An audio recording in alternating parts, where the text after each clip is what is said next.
Hello viewers, welcome to my channel. आज हम बड़ी सोच का बड़ा जादू बुक का 10 चैप्टर का 5 पार्ट पढ़ने जा रहे हैं। एक दिन मैं अपनी पुरानी बिजनेस मित्र से मिलने गया। वो एक कॉन्फ्रेंस से अभी हाल लौटी थी। जब मैंने उसे देखा तो मैंने महसूस किया कि वो किसी बात से परेशान थी। ऐसा लग रहा था जैसे वो काफ़ी निराश थी और मेरा अनुमान सही था। उसने आते ही कहा, मेरे आज सुबह मीटिंग की क्योंकि मैं चाहती थी कि कंपनी की पॉलिसी में जो बदलाव प्रस्तावित है उसके बारे में कुछ मदद मिल सके, परंतु मुझे किसी तरह की मदद नहीं मिली। मेरे साथ 6 लोग मीटिंग में थे और केवल एक ही व्यक्ति ने अपने विचारों का योगदान दिया। 2 और लोग ने कहा, परंतु उन्होंने सिर्फ मेरे शब्दों को दोहरा दिया। ऐसा लग रहा था जैसे मैं पत्थर से सिर फोड़ रही थी। मैं यह नहीं जान पाई कि प्रस्तावित पॉलिसी परिवर्तन के बारे में उन लोगों की क्या राय थी।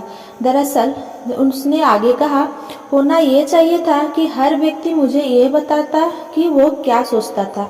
आखिरकार इससे उन सभी को प्रभावित होना था। मेरी मित्र को मीटिंग में कोई मदद नहीं मिली, परंतु अगर आप मीटिंग खत्म होने के बाद हॉल में जाते तो आपको उन्हीं चुप्पी लोगों के मुंह से इस तरह की टिप्पणियां सुनने को मिल जाती। मेरी इच्छा तो हुई थी कि मैं कुछ कह दूं। किसी ने यह क्यों नहीं कहा कि मुझे नहीं लगता हमें आगे बढ़ना चाहिए। अक्सर पत्थर टाइप के ये लोग जो मीटिंग रूम में चुपचाप बैठे रहते हैं, मीटिंग के बाद बहुत बोलते हैं, जब उनके बोलने से कोई फर्क नहीं पड़ता। जब वक्त निकल जाता है तो वे जागते हैं और सक्रिय होते हैं। बिजनेस मीटिंग में लोग आपकी राय, आपके विचार जानना चाहते हैं। जो व्यक्ति अपनी राय को अपनी दिमाग की तिजोरी में यही बंद कर रखता है, वो अपने ही पैरों पर कुल्हाड़ी मारती है। बोलने की आदत डालें। हर बार जब आप बोलने के लिए खड़े होते हैं, आपका आत्मविश्वास बढ़ता जाता है। अपने रचनात्मक विचारों के साथ आगे जाएं। हम सभी जानते हैं कि कॉलेज के विद्यार्थी परीक्षा की तैयारी किस तरह करते हैं। जो नाम के एक विद्यार्थी ने भी एक शाम को बहुत पढ़ने का फैसला किया क्योंकि अगले दिन उसकी परीक्षा थी। यहाँ यह बताया गया है कि उसके फैसले का क्या हुआ और उसकी शाम किस तरह गुजरी। जो शाम को 7 बजे पढ़ने के लिए तैयार था, परंतु उसका डिनर कुछ भारी हो गया था, इसीलिए उसने सोचा कि वो कुछ देर टीवी देख ले। कुछ देर करते करते उसके 1 घंटे तक टीवी देखा क्योंकि सीरियल उसे पसंद आ गया था। 8 बजे वो अपनी टेबल पर बैठ गया, लेकिन तत्काल ही उठ गया क्योंकि उसे अचानक याद आ गया कि उसे अपनी गर्लफ्रेंड को फोन करना है। इसमें 40 मिनट लग गए। उसने पूरे दिन उससे बात नहीं की थी। किसी का फोन आ गया जिसमें 20 मिनट लग गए। अपनी डेस्क पर आते आते जो कि इच्छा हुई कि वो पिंग पोंग खेल ले। इसमें 1 और घंटा बर्बाद हो गया। पिंग पोंग खेलने के बाद उसे पसीना आ गया था, इसीलिए वो नहा भी लिया। नहाने के बाद उसे भूख लगी क्योंकि पिंग पोंग और नहाने के बाद भूख लगना स्वाभाविक था, और इस तरह उसकी शाम बर्बाद हो गई। उसके इरादे तो अच्छे थे, परंतु वो इरादे पर अमल नहीं कर पाया। आखिरकार 1 बजे रात को उसने अपनी पुस्तक खोली, परंतु उसे इतनी नींद आ रही थी कि वो कुछ समझ नहीं पा रहा था। आखिरकार उसने नींद के आगे हार मान ली। अगले सुबह उसने अपने प्रोफेसर को बताया, मुझे लगता है कि आप मुझे अच्छे नंबर देंगे। मैंने इस परीक्षा के लिए सुबह 2 बजे तक पढ़ाई की है। जो कार्य करने में नहीं जुटा क्योंकि उसने कार्य करने की तैयारी में बहुत समय बर्बाद कर दिया, और जो ही ज्यादा तैयारी का एकमात्र शिकार नहीं है। जो नाम का सेल्समैन या एग्जीक्यूटिव या प्रोफेशनल वर्कर जोसेफाइन नाम की हाउसवाइफ, ये सभी इसी तरह की तैयारी करते हैं। कोई भी महत्वपूर्ण काम शुरू करने से पहले वे इसीलिए गपशप करते हैं, कॉफी पीते हैं, पेंसिल तेज करते हैं, पढ़ते हैं, मेज साफ करते हैं, टीवी देखते हैं और कई ऐसी चीजें करते हैं जिसमें फालतू समय बर्बाद होता है। परंतु इस आदत को दूर करने का एक तरीका है अपने आप से ये कहे, मैं अभी शुरू करने की हालत में हूँ, काम टालने से मुझे कोई फायदा नहीं होगा। मैं तैयारी में जितना समय और ऊर्जा बर्बाद करूँगा उसका इस्तेमाल मैं काम करने में कर सकता हूँ। मशीन के पुर्जे बनाने वाली कंपनी के एक बॉस ने अपने सेल्स एग्जीक्यूटिव से यह कहा, इस बिजनेस में हमें ऐसे लोगों की जरूरत है जिनके पास दमदार विचार हो और उनमें अपने विचारों पर अमल करने का दम भी हो। हमारी कंपनी का हर काम बेहतर तरीके से हो सकता है, चाहे उत्पादन हो, मार्केटिंग हो या कोई अन्य क्षेत्र हो।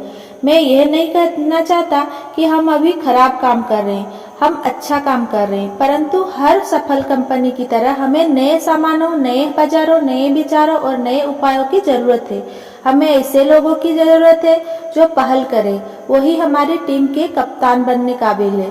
पहल करना कर्म करने का एक खास पहलू है। पहल करने का मतलब है बिना किसी के कहे कोई महत्वपूर्ण काम करना। पहल करने वाला व्यक्ति हर बिजनेस और प्रोफेशन में अलग दिख जाता है और उसकी आमदनी भी काफ़ी होती है। मुझे एक दवाई बनाने वाली कंपनी का व्यक्ति मिला। वो मार्केटिंग रिसर्च का डायरेक्टर था।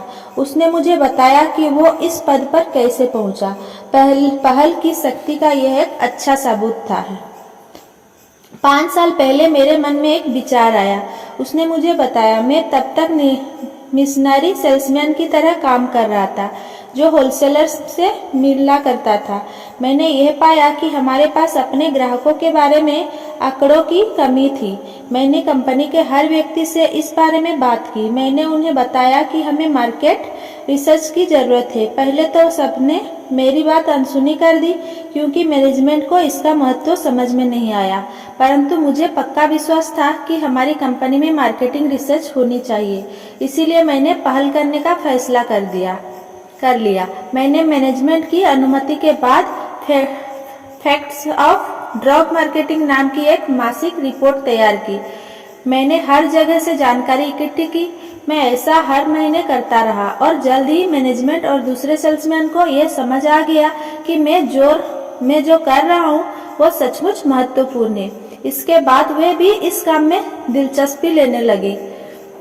अपने रिसर्च शुरू करने के 1 साल बाद मुझे अपनी नियमित नौकरी से हटा दिया गया और मुझसे कहा गया कि मैं सिर्फ अपने विचारों का विकसित करने पर पूरा ध्यान दूं। बाकी बातें तो साधारण तरीके से हुई। आज मेरे पास 2 सहयोगी, 1 सेक्रेटरी और 3 गुना ज्यादा तनख्वाह है। लीडर बनने की कला विकसित करने के लिए यहाँ पर 2 अभ्यास दिए गए हैं। पहला, संघर्ष करने वाला बने। जब आप ऐसी कोई बात सोचे जो आपके हिसाब से की जानी चाहिए तो आप तत्काल उस विचार को उठा ले और फिर उसके लिए संघर्ष शुरू कर दें। मेरे पड़ोस में ही एक नई कॉलोनी बन रही थी जो लगभग 2/3 बन चुकी थी, परंतु इसके बाद उसका विस्तार ठप हो गया।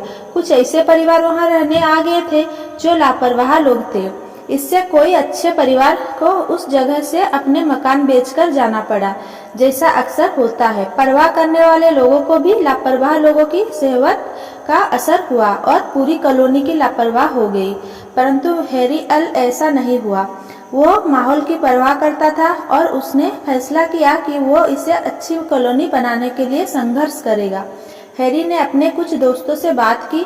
उसने बताया कि वो कॉलोनी एक बेहतरीन कॉलोनी बन सकती है, परंतु इसके लिए प्रयास करने होंगे, वरना वो 3rd क्लास कॉलोनी बनकर रह जाएगी। हैरी के उत्साह और पहल का स्वागत हुआ। जल्दी ही वहां पर साफ सफाई शुरू हो गई। बगीचे की योजना पर काम शुरू हो गया। वृक्षारोपण अभियान शुरू किया गया। बच्चों के लिए खेल का मैदान बन गया। स्विमिंग पूल भी बन गया। लापरवाह परिवार भी उत्साही समर्थक बन गए। पूरे कॉलोनी में एक नई जान आ गई थी। अब वहां से निकलने पर दिल खुश हो जाता है। इससे वो पता चलता है कि संघर्ष करने वाला व्यक्ति चाहे तो नरक को भी स्वर्ग में बदल सकता है।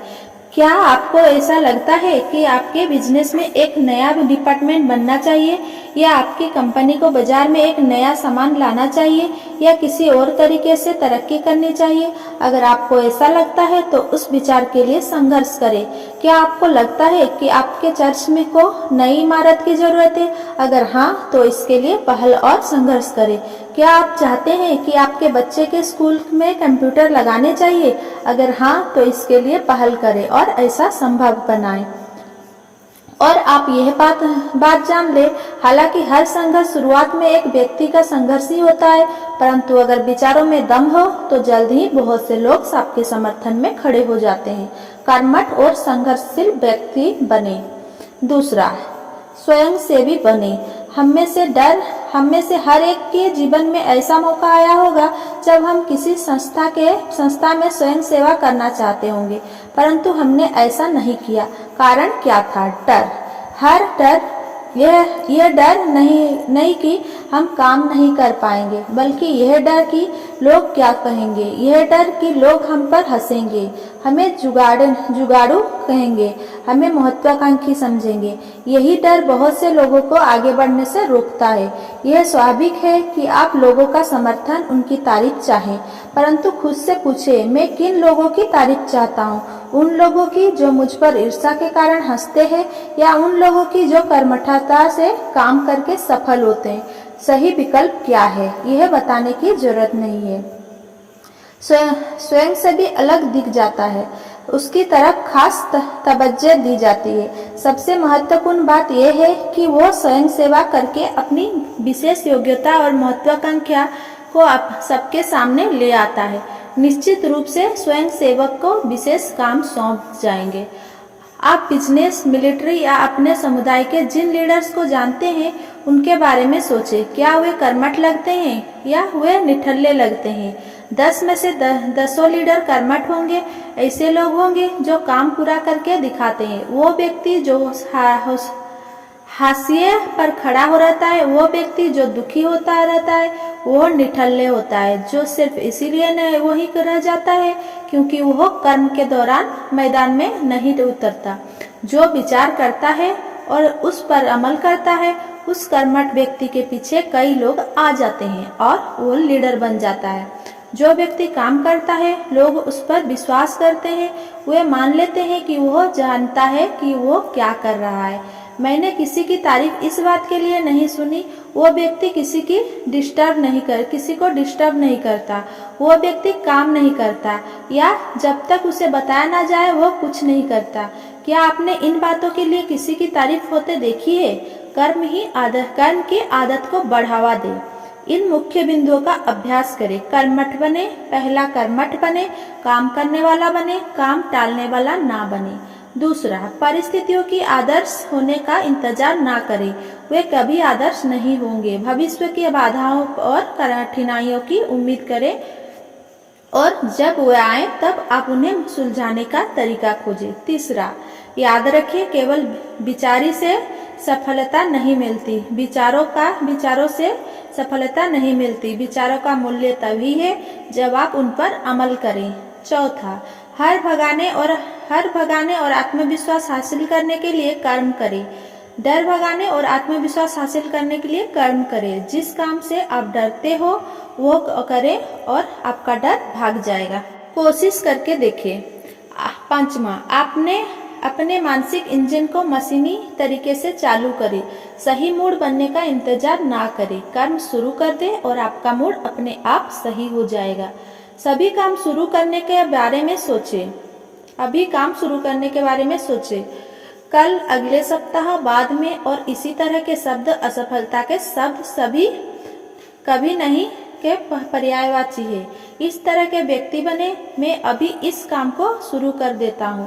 कार्य में जुट जाएं। कार्य की तैयारी में समय बर्बाद ना करें, इसके बजाय सीधे काम में लग जाएं। आठवां, पहले करें, पहल करें, संघर्ष करें, गेंद छीनकर गोल की तरफ दौड़ लगाएं। स्वयं सेवक बने। यह पल बताएं कि आप में कर्म करने की योग्यता और महत्वाकांक्षी है। अपने दिमाग को गियर में डाल दें और सफलता की राह पर चल पड़े। Thanks for watching. Please like, share, comment and subscribe. Thank you.